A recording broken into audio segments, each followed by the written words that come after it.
Hello, അപ്പോൾ ഇന്ന് നമ്മൾ നോക്കുന്നത് 5ാം ക്ലാസ്സിൻ്റെ ബേസിക് സയൻസിൻ്റെ ക്രിസ്മസ് എക്സാമിന് ചോദിച്ച കുറച്ച് ക്വസ്റ്റ്യൻസ് ആണ് കേട്ടോ.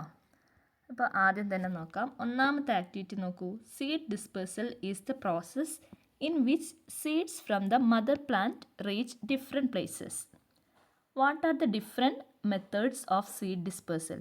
അപ്പോൾ സീഡ് ഡിസ്പേഴ്സലിൻ്റെ മെത്തേഡാണ് നമ്മളോട് ചോദിച്ചിട്ടുള്ളത് കേട്ടോ. ആദ്യത്തെ മെത്തേഡ് അവരിവിടെ തന്നിട്ടുണ്ട്. ഒന്ന് ബൈ ആനിമൽസ് തന്നിട്ടുണ്ട്. ബാക്കി ഞാനിവിടെ ഫിൽ ചെയ്ത് വെച്ചിട്ടുണ്ട്. ഒരെണ്ണം ബൈ വിൻഡ് അല്ലേ, വിൻഡ് ഉണ്ട്, പിന്നെ വാട്ടർ, പിന്നെ എക്സ്പ്ലോഷൻ. ഓക്കെ ആണല്ലോ. By wind, by water, by explosion. ഇതാണ് അതിൻ്റെ ആൻസർ. സീഡ് ഡിസ്പേഴ്സ് ചെയ്യുന്ന മെത്തേഡ്സ് ആണ് കേട്ടോ. വിത്ത് ഡിസ്പേഴ്സ് ആവുന്ന മെത്തേഡുകളാണ് ഇവിടെ 4 കൊടുത്തിട്ടുള്ളത്. ഓക്കെ ആണല്ലോ. ഇനി ബി ക്വസ്റ്റ്യൻ നോക്കാം. നമുക്ക് കുറച്ച് ഫ്രൂട്ട്സ് തന്നിട്ടുണ്ട് അല്ലേ, 3 ഫ്രൂട്ട് തന്നിട്ടുണ്ട്.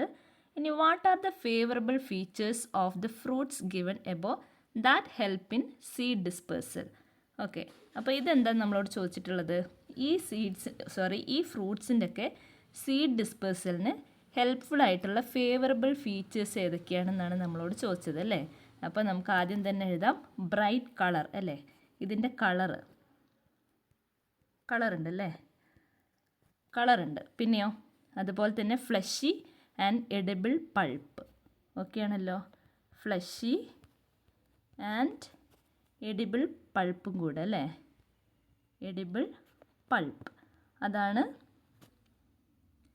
ഇതിൻ്റെ സീഡ് ഡിസ്പേഴ്സലിന് ഹെൽപ്പ് ചെയ്യുന്ന ഫേവറബിൾ ആയിട്ടുള്ള ഫീച്ചേഴ്സ്. ഓക്കെ ആണല്ലോ. യെസ്, ഏതൊക്കെയാണ്? Bright colour, fleshy and edible pulp. Okay, ഇനി അടുത്ത ക്വസ്റ്റ്യൻ നോക്കാം. Among the following, which is the plant that bursts and releases seed when they are ripened? അപ്പം നമുക്ക് താഴെ കുറച്ച് എന്ത് തന്നിട്ടുണ്ട്? പ്ലാന്റ്സ് തന്നിട്ടുണ്ട്.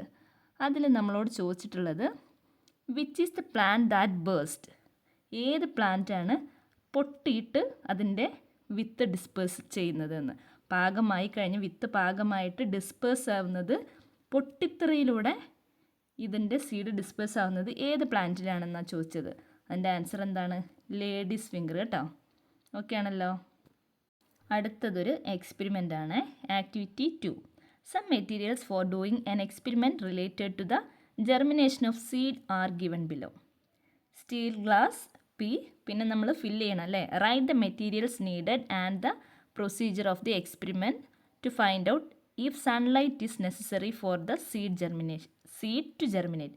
അപ്പം നമ്മൾ എന്താ ചെയ്യേണ്ടത്? ഇതിലെ ബാക്കി എക്യുപ്മെൻറ്റ്സ് എഴുതണം അല്ലേ. ബാക്കി മെറ്റീരിയൽസ് ഇവിടെ ഏതൊക്കെ മെറ്റീരിയൽസാണ് ആവശ്യമുള്ളതെന്ന് കംപ്ലീറ്റ് ചെയ്യുകയും ചെയ്യണം. പിന്നെ ആ എക്സ്പെരിമെൻറ്റിൻ്റെ പ്രൊസീജിയർ നമ്മൾ എഴുതണം അല്ലേ. എന്ത് പ്രൊസീജിയർ എഴുതേണ്ടത്?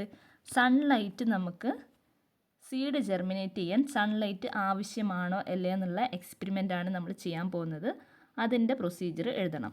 അപ്പം നോക്കൂ, ഏതൊക്കെ മെറ്റീരിയൽസ് വേണ്ടത് എന്നുള്ളത് ഞാനിവിടെ എഴുതിയിട്ടുണ്ട് already. Cotton wool or paper towel. Okay, പിന്നെ ഒരു അലൂമിനിയം ഫോയിൽ വേണം അല്ലേ. യെസ്, ഇനി നമുക്ക് എന്താ വേണ്ടത്? ഇവിടെ പിയർ സീഡാണ് കേട്ടോ വേണ്ടത്. പിയർ സീഡ് വേണം. ഓക്കെ, ഇനി ഇതിൻ്റെ പ്രൊസീജിയർ ഒന്ന് നോക്കാം. Okay, take 2 steel glasses with moist cotton wool or paper towel. Okay ആണല്ലോ. 2 സ്റ്റീൽ ഗ്ലാസ് എടുക്കുക with moist cotton wool or paper towel. Place equal number of seeds in each glasses. Place the first glass in a location with access to sunlight. ഇവിടെ നമുക്കൊരു full stop കൊടുക്കാം കേട്ടോ.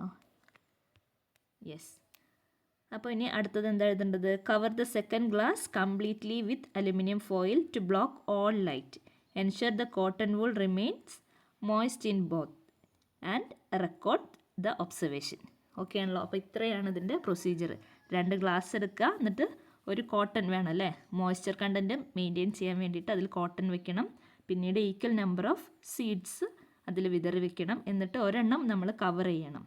Okay ആണല്ലോ. Sunlight avoid ചെയ്യാൻ വേണ്ടിയിട്ട് ഒരെണ്ണം complete ആയിട്ട് aluminium foil കൊണ്ട് നമ്മൾ കവർ ചെയ്യുക. ഒന്ന് സൺലൈറ്റ് കിട്ടുന്ന ഒരു സ്ഥലത്ത് വയ്ക്കുക. ഒരു വിൻഡോ സൈഡിലൊക്കെ ഒരു ഗ്ലാസ് പ്ലേസ് ചെയ്യാം. എന്നിട്ട് നമ്മൾ കുറച്ച് ദിവസം ഇത് ഒബ്സർവ് ചെയ്തിട്ടുണ്ടെങ്കിൽ 2 സീഡ് ജെർമിനേറ്റ് ചെയ്തിട്ടുണ്ടാകും. അതുവഴി നമുക്ക് മനസ്സിലാക്കാം സൺലൈറ്റ് നെസസറി അല്ല. സീഡ് ജെർമിനേഷന് സൺലൈറ്റ് നെസസറി അല്ല എന്നുള്ളത് നമുക്ക് മനസ്സിലാക്കാൻ പറ്റും. ഓക്കെ ആണല്ലോ. അപ്പോൾ ഇതാണ് അതിൻ്റെ പ്രൊസീജിയർ. ഇനി ബി ക്വസ്റ്റ്യൻ നോക്കൂ. From where does the plant get food until the seed germinates and form its leaves? അതിൻ്റെ ആൻസർ കോട്ട്ലീഡൻ ആണല്ലേ. യെസ്, ഇവിടെ ഞാൻ എഴുതിയിട്ടുണ്ട് കേട്ടോ, കോട്ട്ലീഡൻ ആണ് അതിൻ്റെ ആൻസർ. ഇനി സി ക്വസ്റ്റ്യൻ നോക്കാം. Among the following which part comes out first when the seed germinate? Seed germinate ചെയ്യുമ്പോൾ അതിൽ നിന്ന് ആദ്യം വരുന്ന പാർട്ട് ഏതാണ്? നമുക്കറിയാം റാഡിക്കിൾ ആണല്ലേ. Yes, radical. ഇനി നമുക്ക് അടുത്ത ക്വസ്റ്റ്യൻ നോക്കാം. അടുത്ത ക്വസ്റ്റ്യൻ നോക്കൂ. ആക്ടിവിറ്റി 3 അല്ലേ. ഇവിടെ നമുക്കൊരു ഫുഡ് വെബ് തന്നിട്ടുണ്ട് അല്ലേ. വളരെ രസകരമായിട്ടുള്ളൊരു ഫുഡ് വെബ് തന്നിട്ടുണ്ട്. നമ്മളോട് ക്വസ്റ്റ്യൻ എന്താണ് ചോദിച്ചിട്ടുള്ളത്? What will happen if the number of foxes comes down in the food web given above? Okay, ഈ ഫുഡ് വെബിൽ എന്താണ് ഈ ഫോക്സിൻ്റെ എണ്ണം? ഇതാ ഫോക്സ് ഇവിടെ ഉണ്ട് അല്ലേ. ഫോക്സിൻ്റെ എണ്ണം എന്താണ് ചെയ്യുന്നത്? കം ഡൗൺ, അതായത് കുറയുകയാണെന്നുണ്ടെങ്കിൽ അല്ലേ. അപ്പം the number of foxes comes down in the food web given above. അപ്പോൾ ഈ ഫുഡ് വെബിൽ ഫോക്സിൻ്റെ എണ്ണം കുറഞ്ഞു വരികയാണെന്നുണ്ടെങ്കിൽ എന്താണ് ഈ ഫുഡ് വെബിന് സംഭവിക്കുക എന്നുള്ളതാണ് നമ്മളോട് ചോദിച്ചിട്ടുള്ളത്. ഓക്കെ ആണല്ലോ. അപ്പോൾ എന്തായിരിക്കും സംഭവിക്കുക? ഇവിടെ ഈ ചിക്കൻ്റെയും അതുപോലെ തന്നെ ഇവിടെ അതാ ഈ റാബിറ്റിൻ്റെയും എണ്ണം കൂടും അല്ലേ. ഇവിടെ ഫോക്സ് കുറഞ്ഞു വരുമ്പോൾ ഇതിനെ കഴിക്കാൻ ആളുണ്ടാവില്ല. ചിക്കനെയും അതുപോലെ തന്നെ റാബിറ്റിനെയും കഴിക്കാൻ ആളുണ്ടാവില്ല. അപ്പോൾ ഇതിൻ്റെ രണ്ടിൻ്റെയും എണ്ണം വർദ്ധിച്ചു വരും. The number of rabbits and the number of chickens will increase. അതാണ് ഇതിൻ്റെ ആൻസർ. ഓക്കെ, അത് സിമ്പിളല്ലേ, മനസ്സിലായില്ലേ? ചിക്കനെയും അതുപോലെ തന്നെ റാബിറ്റിനെയും കഴിക്കുന്ന ആൾ കുറഞ്ഞു പോയിട്ടുണ്ടെങ്കിൽ ആ ചിക്കൻ്റെയും റാബിറ്റിൻ്റെയും എണ്ണം കൂടി വരും അല്ലേ. ഓക്കെ, ഇനി അടുത്ത ക്വസ്റ്റ്യൻ നോക്കാം. Observe the illustration given below. ഇതാ നമുക്കിവിടെ ഒരു പിക്ചർ തന്നിട്ടുണ്ട്. It is related to the gaseous exchange in plants. Write the names of gases missing in the illustration. അപ്പോൾ നമുക്കിവിടെ എന്താ തന്നിട്ടുള്ളത്? gaseous എക്സ്ചേഞ്ച് അല്ലേ. പ്ലാന്റ്സിലുള്ള gaseous എക്സ്ചേഞ്ചിൻ്റെ ഒരു പിക്ചറാണ് തന്നിട്ടുള്ളത്. എന്നിട്ട് ഇവിടെ മിസ്സായിട്ടുള്ളത് നമ്മളോട് എഴുതാനാണ് പറഞ്ഞിട്ടുള്ളത്. ഫോട്ടോസിന്തസിസ് ഒരു ഭാഗത്ത് കൊടുത്തിട്ടുണ്ട്, തൊട്ടപ്പുറത്ത് റെസ്പിറേഷൻ കൊടുത്തിട്ടുണ്ട്. ഓക്കെ, അപ്പോൾ നമുക്ക് ആദ്യത്തേതിൽ എന്താ വരിക? ഇവിടെ കാർബൺ ഡൈ ഓക്സൈഡാണ് വരിക കേട്ടോ, CO2. ഇത് 2 ആണ്, CO2. ഇവിടെ കാർബൺ ഡൈ ഓക്സൈഡ് വരും. രണ്ടാമത്തതിൽ ഇവിടെ വരുമ്പോൾ ഓക്സിജൻ വരും അല്ലേ. റെസ്പിറേഷനിൽ ഇവിടെ ഓക്സിജൻ വരും. പിന്നെ ഫോട്ടോസിന്തസിസിൽ ഇത് റിലീസ് ചെയ്യുന്നത് എന്താണ്? ഇവിടെ അതുപോലെ ഓക്സിജൻ വരും. ഓക്കെ, റെസ്പിറേഷനിലാണെങ്കിൽ ഇവിടെ CO2 വരും. ഓക്കെ ആണല്ലോ, സിമ്പിളല്ലേ? യെസ്. ഓക്കെ, ഇനി നമുക്ക് സി ക്വസ്റ്റ്യൻ നോക്കാം. Which pigment gives red colour to red spinach? അപ്പോൾ റെഡ് സ്പിനാച്ചിന് റെഡ് കളർ കൊടുക്കുന്നത് എന്താണെന്നാണ് ചോദിച്ചിട്ടുള്ളത്? ആന്തോസൈനിൻ ആണല്ലേ. നമുക്കറിയാം ആന്തോസൈനിനാണ് റെഡ് പിഗ്മെൻറ്റ് കൊടുക്കുന്നത് അല്ലേ. റെഡ് കളർ കൊടുക്കുന്നത്. റെഡ് കളർ കൊടുക്കുന്ന പിഗ്മെൻ്റ് ആണ് ആന്തോസൈനിൻ. ഓക്കെ, ഇനി അടുത്ത ക്വസ്റ്റ്യൻ നോക്കാം. ആക്ടിവിറ്റി 4 നോക്കാം കേട്ടോ. Complete the illustration given below. നമുക്കിവിടെ ഒരു പിക്ചർ തന്നിട്ടുണ്ട്. ഇത് നമ്മളോട് എന്ത് ചെയ്യാനാണ് പറഞ്ഞത്? കംപ്ലീറ്റ് ചെയ്യാൻ വേണ്ടിയിട്ട്. ഓക്കെ, അപ്പോൾ ഇത് പ്രോപ്പർട്ടീസ് ഓഫ് വാട്ടറിൻ്റെ പ്രോപ്പർട്ടീസാണ് നമുക്ക് കൊടുത്തിട്ടുള്ളത്. നമുക്ക് ഫിൽ ചെയ്യാം. ഓക്കെ, അപ്പോൾ നമുക്ക് നോക്കാം. ഇവിടെ ക്യാരി സീറ്റ് ഓൾറെഡി തന്നിട്ടുണ്ട്. പിന്നെ നമുക്ക് അറിയാം യൂണിവേഴ്സൽ സോൾവെൻ്റ് ആണ് അല്ലേ. Universal solvent. അടുത്തത് എന്താണ്? സോൾവെൻ്റ്. Okay, yes. അടുത്തത് എന്താണ്? ലെസ് ഡെൻസ് ആണല്ലേ. Less dense as solid. Okay, less dense as A solid. നിങ്ങളിത് കംപ്ലീറ്റ് ചെയ്യണം കേട്ടോ. Less dense as A solid.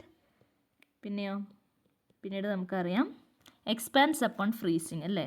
ഇവിടെ നമുക്ക് എക്സ്പാൻസ് അപ്പോൺ ഫ്രീസിങ് എന്ന് എഴുതാം കേട്ടോ. എക്സ്പാൻസ്, ഇത് എഴുതാൻ ഇവിടെ സ്ഥലമില്ല. Upon freezing. Okay, freezing.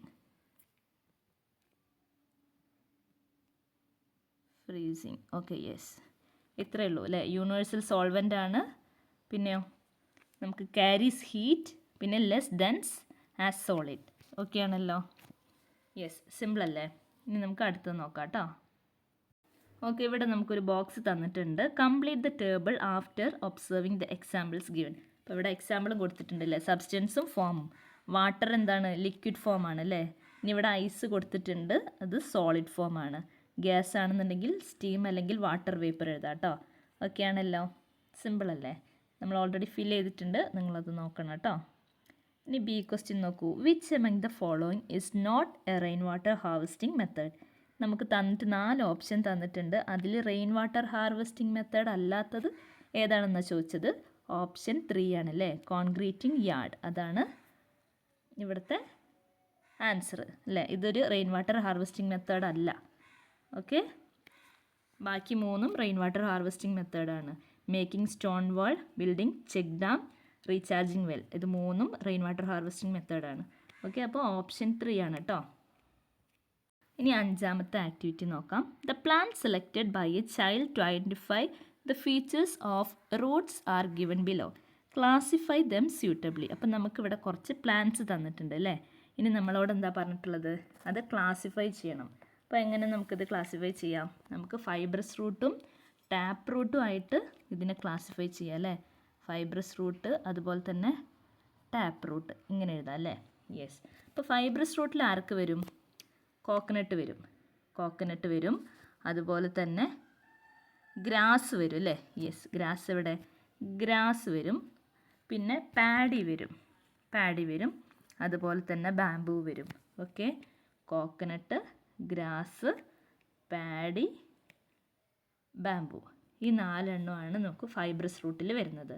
Tap root ആകുമ്പോഴോ നമുക്കിവിടെ മാംഗോ വരും അല്ലേ. മാംഗോ വരും, ജാക്ക് ഫ്രൂട്ട് വരും, അതുപോലെ തന്നെ ഗ്വാവ വരും. ഓക്കെ ആണല്ലോ. Mango, jack fruit, guava. എളുപ്പമല്ലേ? ഇത് ഞാനിവിടെ സിമ്പിളായിട്ട് ഇങ്ങനെ എഫ് ടി എന്നൊക്കെ സ്റ്റാർട്ടിംഗ് ലെറ്റർ മാത്രം എഴുതി വെച്ചതാണ് കേട്ടോ. നിങ്ങൾക്ക് മനസ്സിലാവുമല്ലോ. അപ്പോൾ ഫൈബ്രസ് റൂട്ടും ടാപ്പ് റൂട്ടും ആയിട്ട് നമുക്ക് ക്ലാസിഫൈ ചെയ്യാം. ഫൈബ്രസ് റൂട്ടിൽ coconut tree, grass, paddy, bamboo വരും. ടാപ്പ് റൂട്ടിൽ വരുമ്പോൾ മാംഗോ ട്രീ വരും, ജാക്ക് ഫ്രൂട്ട് ട്രീ വരും, അതുപോലെ തന്നെ ഗ്വാവ വരും. സിമ്പിളല്ലേ? ഇനി അടുത്ത ക്വസ്റ്റ്യൻ നോക്കാം. What is the feature of leaves of the plants included in each group? Okay, അപ്പോൾ അതിൻ്റെ ആൻസർ എന്താണ്? What is the feature of leaf of the plants included in each group? അതിൻ്റെ ആൻസർ റെറ്റിക്കുലേറ്റ് വിനേഷനും പാരലൽ വിനേഷനും ആണ് കേട്ടോ. Okay ആണല്ലോ. Reticulate venation and parallel venation.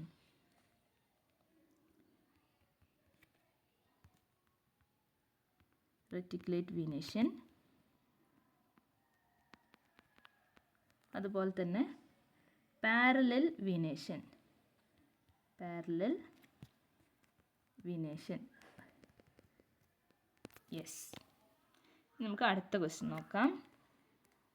ഇനി C question നോക്കൂ. Which pair does not show the relationship between root and leaf as mentioned above? അപ്പോൾ നമുക്കറിയാം ആദ്യത്തെ 3ഉം എന്താണ്? മോണോക്കോട്ടാണ് അല്ലേ. മോണോക്കോട്ട് ആൻഡ് പാരലൽ വിനേഷനാണ്. 4th വൺ എന്താണ്? പി ആണെങ്കിൽ ഡൈക്കോട്ട് പ്ലാന്റ് ആണ്. അതുപോലെ തന്നെ റെറ്റിക്കുലേറ്റ് വിനേഷനാണ് അല്ലേ. ടാപ്പ് റൂട്ടും റെറ്റിക്കുലേറ്റ് വിനേഷനാണ്. പ്ലാന്റെയിൻ ആണെന്നുണ്ടെങ്കിലോ അത് മോണോക്കോട്ടാണ് അല്ലേ. പ്ലാന്റെയിൻ മോണോക്കോട്ടാണ്. അതുപോലെ തന്നെ അവിടെ എന്താണ്? പാരലൽ വിനേഷനാണ് അല്ലേ. പ്ലാന്റെയിന് പാരലൽ വിനേഷനാണ്. ഓക്കെ ആണല്ലോ. യെസ്. അപ്പോൾ ഓപ്ഷൻ 4 ആണ് ഇതിൻ്റെ ആൻസർ കേട്ടോ. ഈ പെയർ മാത്രമാണ് ഡിഫറെൻ്റ് ആയി കിടക്കുന്നത് അല്ലേ. ബാക്കിയെല്ലാം മോണോക്കോട്ടും പാരലൽ വിനേഷനുമാണ്. എല്ലാം വീറ്റ് ആണെന്നുണ്ടെങ്കിലും കൊളക്കേഷ്യ ആണെങ്കിലും സെയിം. കൊളക്കേഷ്യ, യാം, പ്ലാന്റെയിൻ എല്ലാം സെയിം ആണ്. ഈ പെയറിൽ മാത്രമാണ് ഡിഫറെൻ്റ് ആയിട്ടുള്ളത് അല്ലേ. പി ആണെങ്കിൽ എന്താണ്? ഡൈക്കോട്ട് പ്ലാന്റ് ആണ്. അതുപോലെ തന്നെ ടാപ്പ് റൂട്ടാണ്. അതുപോലെ റെറ്റിക്കുലേറ്റ് വിനേഷനാണ്. പ്ലാന്റെയിന് വരുമ്പം monocot, fibrous and parallel venation. Okay, നമുക്ക് അടുത്ത ആക്ടിവിറ്റി നോക്കാം. ഓക്കെ, നമുക്കിവിടെ ഒരു പിക്ചർ തന്നിട്ടുണ്ടല്ലേ. So observe the picture. നമ്മൾ ഈ പിക്ചർ ഒബ്സർവ് ചെയ്തിട്ട് ഫില്ല് ചെയ്യാൻ വേണ്ടിയിട്ടാണ് പറഞ്ഞിട്ടുള്ളത്. The statements related to the group of celestial bodies shown in the picture are given below. Write 2 more statements. അപ്പോൾ നമ്മളോട് ഒരു 2 സ്റ്റേറ്റ്മെൻറ്റും കൂടെ ആഡ് ചെയ്യാനാണ് പറഞ്ഞിട്ടുള്ളത്. ഇവിടെ ഓൾറെഡി അവർ 2 എണ്ണം തന്നിട്ടുണ്ട് അല്ലേ. The sun is the centre and next one orbit is the path through which the celestial bodies revolve around the sun. അപ്പോൾ അടുത്ത 2 പോയിന്റ് ഞാനിവിടെ ഫിൽ ചെയ്തിട്ടുണ്ട്. There are 8 planets in the solar system. Next one, the revolution is due to the gravitational force of the sun. Okay ആണല്ലോ. Simple അല്ലേ. Yes. അപ്പോൾ നമ്മൾ 6ാമത്തെ ആക്ടിവിറ്റിയും complete ചെയ്തിട്ടുണ്ട്. ഇനി അടുത്ത ആക്ടിവിറ്റി നോക്കാം. ഓക്കെ, അപ്പോൾ നമുക്ക് ഇവിടെ ഒരു ടേബിൾ തന്നിട്ടുണ്ട് അല്ലേ. ഒരു സൈഡിൽ ആർട്ടിഫിഷ്യൽ സാറ്റലൈറ്റ്സ് തന്നിട്ടുണ്ട്, അടുത്ത സൈഡിൽ അതിൻ്റെ യൂസസ് തന്നിട്ടുണ്ട്. എന്നിട്ട് ഫില്ല് ചെയ്യാനാണ് പറഞ്ഞിട്ടുള്ളത്. ഇതൊക്കെ നിങ്ങൾക്ക് തീർച്ചയായും വരാൻ ചാൻസ് ഉള്ള ക്വസ്റ്റ്യൻസ് ആണ് കേട്ടോ. അപ്പോൾ ഇൻസാറ്റ് എന്തിനു വേണ്ടിയിട്ടാണ് നമ്മൾ യൂസ് ചെയ്യുന്നത്? കമ്മ്യൂണിക്കേഷന് വേണ്ടിയിട്ടാണ് ഇൻസാറ്റ് യൂസ് ചെയ്യുന്നത് അല്ലേ. എഡ്യൂസാറ്റ് ആണെന്നുണ്ടെങ്കിൽ എഡ്യൂക്കേഷൻ, അത് നമുക്ക് എളുപ്പം കിട്ടും അല്ലേ, എഡ്യൂസാറ്റ് എഡ്യൂക്കേഷൻ. ഇനി ഡിഫെൻസിന് വേണ്ടിയിട്ടാണെന്നുണ്ടെങ്കിൽ നമ്മൾ ജിസാറ്റ് 7ഉം അതുപോലെ തന്നെ ജിസാറ്റ് 7A ആണ് യൂസ് ചെയ്യുന്നത് കേട്ടോ. അതിലേത് വേണമെങ്കിലും നമുക്ക് എഴുതാം. ഓക്കെ ആണല്ലോ, ജിസാറ്റ് 7 ഓർ ജിസാറ്റ് 7A. സിമ്പിളല്ലേ ഇതൊക്കെ? അപ്പോൾ ഇതിന് ചിലപ്പോൾ ഇങ്ങനത്തെ ക്വസ്റ്റ്യൻസ് ആയിരിക്കും ചോദിക്കുക, ചിലപ്പോൾ നമുക്ക് വേറെയും ഒരുപാട് യൂസസ് ഉള്ള സാറ്റലൈറ്റ്സ് ഉണ്ട് അല്ലേ, അതായിരിക്കാം ചോദിക്കുന്നത്. അപ്പോൾ നിങ്ങളിതൊക്കെ ഒന്ന് പഠിച്ച് വെക്കണം. ഓക്കെ, ഇനി നമുക്ക് അടുത്തതൊരു പിക്ചർ തന്നിട്ടുണ്ട്. സി ക്വസ്റ്റ്യൻ നോക്കാം. Write the name of this constellation. Okay, ഇതാരാണ്? നമുക്കറിയാം ഹണ്ടർ ആണല്ലേ. യെസ്, സെക്കൻഡ് ഓപ്ഷനാണ് ഹണ്ടർ. ഓക്കെ, ഇനി നമുക്ക് 7ാമത്തെ ആക്ടിവിറ്റി നോക്കാം. ലാസ്റ്റ് ആക്ടിവിറ്റിയാണ് കേട്ടോ. Look at the situations given below. നമുക്ക് 2 പിക്ചർ തന്നിട്ടുണ്ട് അല്ലേ. Powdered salt is added to lime juice. Crystals of salt are added to lime juice. In which situation does salt dissolve quickly? Why? അപ്പം ഏത് സിറ്റുവേഷനിലാണ് salt പെട്ടെന്ന് തന്നെ dissolve ചെയ്യുന്നത്? നമുക്കറിയാം ആദ്യത്തെ സിറ്റുവേഷനിലാണ് അല്ലേ. യെസ്. ഇനി 2ാമത്തെ ക്വസ്റ്റ്യൻ നോക്കൂ. What are the other 2 factors which effect the speed of dissolution? ഇതിൻ്റെ സ്പീഡ്, ഡിസൊല്യൂഷൻ്റെ സ്പീഡിനെ എഫക്റ്റ് ചെയ്യുന്ന 2 ഫാക്ടേഴ്സ്. ഒന്ന് സ്റ്റിറിങ് ആണ് അല്ലേ, ഒന്ന് ടെമ്പറേച്ചറും. സ്റ്റിറിങ്ങും അതുപോലെ തന്നെ ടെമ്പറേച്ചറുമാണ് അല്ലേ. അതാണ് 2 ഫാക്ടർ. അതിനെ ഹെൽപ്പ് ചെയ്യുന്നതിൻ്റെ ഡിസൊല്യൂഷൻ സ്പീഡിനെ ഹെൽപ്പ് ചെയ്യുന്ന 2 ഫാക്ടേഴ്സ് സ്റ്റിറിങ് ആൻഡ് ടെമ്പറേച്ചറാണ്. ഇനി സി ക്വസ്റ്റ്യൻ നോക്കാം. Complete the flow chart given below. നമുക്ക് ചെറിയൊരു ഫ്ലോ ചാർട്ട് തന്നിട്ടുണ്ട്, അതിവിടെ ഓൾറെഡി ഫിൽ ചെയ്ത് വെച്ചിട്ടുണ്ട്. ഓക്കെ, സ്റ്റീം, ഹീറ്റ്, വാട്ടർ കൂളാകുമ്പോൾ എന്താണ്? ഐസ് അല്ലേ. വാട്ടർ ഹീറ്റ് ആകുമ്പോൾ അത് സ്റ്റീമായി മാറും. ഓക്കെ ആണല്ലോ. ഒന്നുകൂടെ നമുക്ക് ഇവിടെ വാട്ടർ തന്നിട്ടുണ്ട്. വാട്ടർ കൂളാകുമ്പോൾ അത് ഐസായി മാറുകയും അതുപോലെ തന്നെ ഹീറ്റ് ആകുമ്പോൾ എന്താണ്? സ്റ്റീമായിട്ട് മാറുകയും ചെയ്യും അല്ലേ. യെസ്. അപ്പോൾ ഇത്രയേ ഉള്ളൂ നിങ്ങളുടെ ക്വസ്റ്റ്യൻസ്. വളരെ സിമ്പിളായിരിക്കും. നന്നായിട്ട് പ്രിപ്പയർ ചെയ്യുക. All the very best.